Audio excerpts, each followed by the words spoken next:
एक ॿी अहम ख़बर खां खे आगाह कयूं पिया। गडाब में कारखाने में कम कंदड़ पोरियतनि जो मुतालबनि जी मनता लाइ ॿिए ॾींहुं बि धरणो जारी आहे। इंतज़ामिया ख़िलाफ़ औरत तोड़े मर्दनि पारां कारखाने जे मुख्य गेट अॻियां धरणो हंयो वियो आहे। जेसीं ताईं सनन जाइज़ मुतालबा न मञिया वेंदा तेसीं ताईं धरणो जारी रहंदो, इहो चवणु आहे अॻवाणनि जो। अहम ख़बर खां खे आगाह करे रहिया आहियूं। गडाब में कारखाने में कम कंदड़ पोरियतनि जो मुतालबनि जी मनता लाइ ॿिए ॾींहुं बि धरणो जारी आहे।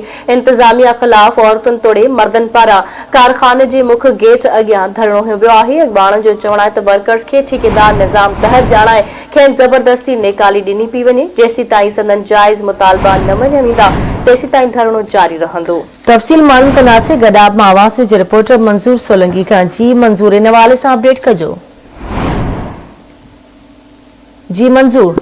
इंडस्ट्रीज एरिया में खानगी कारखानो आहे आलसंस स्पेयर पार्ट्स, उन जेको आहे पीपल्स वर्कर यूनियन जे अॻवाननि ऐं वर्करनि तरफ़ां जेको आहे कल्ह खां वठी जेको आहे एहतिजाजी मुज़ाहिरो करे धरणो लॻायो वियो आहे। हिन वक़्तु बि 100 खां वधीक जेके वर्कर आहिनि उहे कारखाने जे मुख्य गेट अॻियां धरणो लॻाए वेठा आहिनि। उन्हनि जो चवणु आहे त जेके आहे कारखाने जे जेके इंतज़ामिया आहे उहा 100 खां वधीक जेके वर्कर आहिनि उन्हनि खे जेको आहे जबरी बरतरफ़ करणु चाहे थी, जेके असां बरतरफ़ करणु न ॾींदासीं।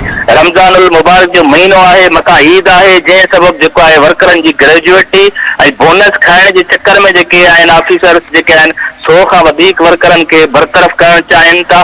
जेसि ताईं असांजा मुतालबा न मञिया वेंदा असीं जेको आहे धरणो ख़तमु न कंदासीं। ख़ानगी कारखाने जा जेके ऑफिसरनि जेको आहे ॻाल्हियुनि लाइ आया हुआ पीपुल्स वर्कर जी यूनियन सां, पर उन्हनि जूं ॻाल्हियूं नाकाम थी वियूं। धरणो अञा ताईं जारी आहे। जी ठीकु आहे मंज़ूर सोलंकी, वॾी महिरबानी अवां जी अपडेट करण लाइ।